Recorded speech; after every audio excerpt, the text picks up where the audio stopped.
বিসমিল্লাহির রহমানির রহিম। আসসালামু আলাইকুম। আমার স্নেহতুল্য নবম ও দশম শ্রেণীর ছাত্রছাত্রীবৃন্দ ও আমার স্কুলের ছাত্রছাত্রীবৃন্দ, স্বাগত প্রত্যেককে আজকে আমার ক্লাসে। আশা করি আল্লাহর অশেষ রহমতে তোমরা সবাই ভালো আছো। বন্ধুরা, আজ আমি তোমাদের 13.1-এর 8 নাম্বার থেকে অঙ্কটাগুলি করব। এটা হবে এই অনুশীলনে আমার তৃতীয় পর্ব।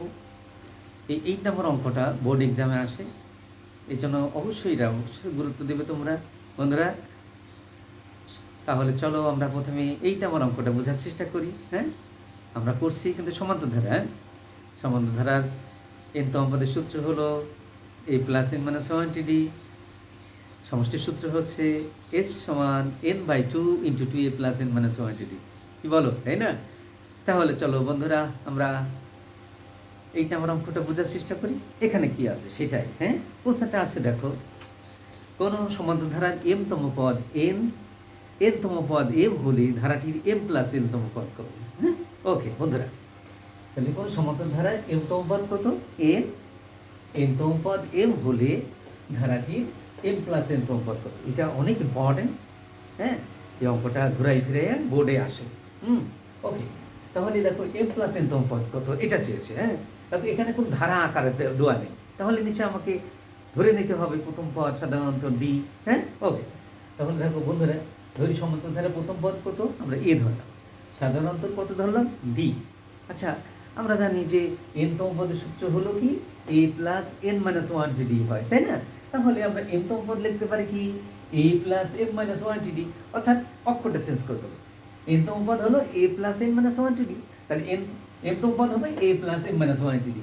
আচ্ছা, এই m-তম পদের ভ্যালু দেওয়া আছে, দেখো কত? n দেওয়া আছে। তাহলে এই m-তম পদ সমান, অর্থাৎ এই রাশি সমান n লেখা যায়।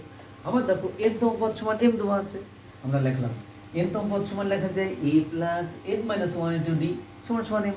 এখন আমরা এই দুটো ইকুয়েশন থেকে মাইনাস করে আমরা প্রথমে ডির মানটা বের করব। কেন? দেখো আমরা যদি এই ইকুয়েশন 1 থেকে 2 বিয়োগ করি, দেখো এই কেটে যাবে, তখন ডির মানটা আমরা পেয়ে যাবো। এইভাবে বুঝতে হয়। ওকে, দেখো বন্ধুরা, এটা সমীকরণ 1 থেকে 2 বিয়োগ করে পাই। দেখো ইকুয়েশন নাম্বার 1 লিখলাম, এটা ইকুয়েশন নাম্বার 2। বিয়োগ করার সময় কি করতে হয়? নিচের চিহ্নে পরিবর্তন করতে হয়। দেখো এখানে m ছিল প্লাস, তারপর মাইনাস হয়ে গেল। এখানে দেখো এখানে এই n মাইনাস 1 ডির সাথে দেখো বামে প্লাস আছে, তাহলে এটা মাইনাস করলাম। আর দেখো এখানে প্লাসে আছে, এখানে মাইনাসে হয়ে যাবে। তাহলে এই আর এই দেখো, প্লাসে উপরে আর মাইনাসে কেটে যায়, তাহলে এ আর এ কেটে দিলাম। দেখো বন্ধুরা, এখানে থাকলো m মাইনাস 1 ইন্টু ডি, এটা লিখলাম। আর এখানে minus n minus 1 into D থাকলো। ওকে, সমান চিহ্ন দিলাম। আর দেখো এখানে মাইনাস n আর প্লাস n, দেখো এখানে মাইনাস n আর প্লাস n আছে। এখন যদি এখানে মাইনাস কমন নিই, তাহলে m মাইনাস n হয়। ওকে, এখন দেখো এই মাইনাস 1 আর প্লাস 1 কেটে যায়, তাই না? তাহলে এখানে ডি এর সাথে দেখো m মাইনাস n টা গুণ আকার আছে, আর সমান চিহ্নের পাশে কি আছে? Minus m minus n। ওকে, তাহলে এই ডির সাথে যেহেতু m মাইনাস n এখানে গুণ আছে, তাহলে সমান চিহ্নের পাশে গিয়ে ভাগ হয়ে যায়। তাহলে উপরে দেখো মাইনাস m মাইনাস n আর নিচে m মাইনাস n, কাটাকাটির পর দেখো মাইনাস 1 হয়। তাহলে ডির ভ্যালু কত পেয়ে গেলাম? মাইনাস 1। ওকে, এখন দেখো আমার শেষে কি দেখো m প্লাস n তম পদ সমান কত? তাহলে যদি আমরা m-তম পদ যদি লিখতে পারি a plus m minus 1 into D, তাহলে লিখতে পারি দেখো m প্লাস n-তম পদ সমান লেখা যায় a প্লাস এত মাইনাস 1 ইন্টু ডি। কি বলো, তাই না? অর্থাৎ এখানে m এর পরিবর্তে চাইছে কি m প্লাস n, তাহলে m প্লাস n মাইনাস 1। ওকে, মাইনাস 1, দেখো a লিখলাম, এই m মাইনাস 1 ইন্টু ডি লিখলাম। কারণ কি এই মানটা এখানে একটা মান বসানোর জন্য। কিভাবে? দেখো a plus m minus 1 into D সমান কি আছে? n। এই জন্য এই দেখো এইটার থেকেই দেখো এই লিখলাম। দেখো এই তিনটা পদের ভিতরে ডিটা গুণ আকার আছে, এই কারণে m মাইনাস 1 ইন্টু ডি লিখলাম। আবার দেখো এই ডি দিয়ে যদি এদের গুণ করি প্লাস ডিএন হয়। ওকে, তাহলে দেখো এখান থেকে এই পর্যন্ত যেটা ভ্যালু সেটা হলো কি n। এই যে আমরা পেয়েছি a plus n minus 1 into D সমান n, তাহলে এইটুক সমান আমরা লিখতে পারি n। এই প্লাস চিহ্ন দেখো প্লাস লিখলাম, এই ডির ভ্যালু আমরা মাইনাস 1 পেয়েছি ইন্টু n। দেখো প্লাসে মাইনাসে মাইনাস n। ওকে, n, তাহলে n থেকে n বাদ দিলে কত হয়? 0। স্টুডেন্ট, ওকে, n থেকে n বাদ দিলে কত হয়? 0। তাহলে 0 হলো অ্যান্সার।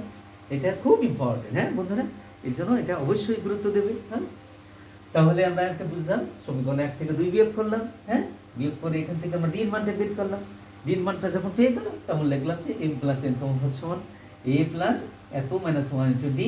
ওকে, তাহলে এ লিখলাম এম মাইনাস এ দেখো মাইনাস ওয়ান ইন্টু ডি, আর এই ডির সাথে এন গুণ করলে প্লাস ডি এন হলো। এখান থেকে এই পর্যন্ত হ্যাঁ এটা ভ্যালু দেওয়া আছে, দেখো আমরা এখানে এন, সেই এন লিখলাম, এই প্লাস এন। ওকে, আর D value minus one plus N, plus A minus N. Okay, কেটে গেল শূন্য।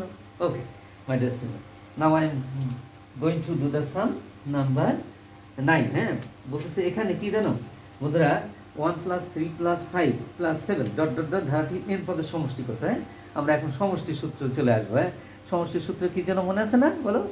এস সমান n/2 into 2a + n - 1 2d। হ্যাঁ, ওকে, এখন আমরা সেটাই করবো। হ্যাঁ, দেখো বন্ধুরা, এখন আমরা নাম্বার 9 শুরু করবো। এটা খুব মোটামুটি ইম্পর্টেন্ট। হ্যাঁ, বিশেষ করে 8 নাম্বারটা খুব ইম্পর্টেন্ট। হ্যাঁ, এটা খুব গুরুত্ব দিতে হবে।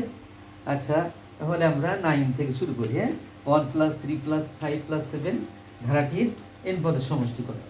নাম্বার 9 দেখো, 1 + 3 + 5 + 7 + ডট ডট ডট n পদের সমষ্টি, মানে এখানে পদের সংখ্যা দেওয়া আছে প্লাস এন। হ্যাঁ, এরকম আছে মনে করো n পদের সমষ্টি, এত পদের সমষ্টি, এত পদের সমষ্টি, মানে এরকম যেতে যেতে যদি এন পদের সংখ্যা n হয় তাহলে যে সমষ্টি কত হয় এটা আমাদের বের করতে বলেছে। হ্যাঁ, এত প্লাস এত এত এত পদের সমষ্টি। হ্যাঁ, ওকে, প্রথমে দেখো সমাধান আমরা লিখবো। এখানে কি কি দেওয়া আছে? সমাধান প্রদত্ত ধারার, প্রদত্ত সমান্তর ধারার প্রথম পদ।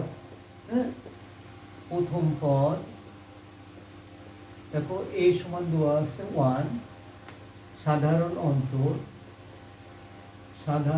অন্তর ইকুয়াল টু ডি সমান কত? ডি সমান দেখো আমরা দ্বিতীয় পদ থেকে প্রথম পদ বাদ দেবো, 3 - 1 = 2। হ্যাঁ, ওকে, আর এখানে পদ সংখ্যা n সমান n দেওয়া আছে। আমি পদ সংখ্যাকে আমরা কি দ্বারা প্রকাশ করি? n দ্বারা। সেই পদ সংখ্যা হ্যাঁ n সমান দেওয়া আছে n।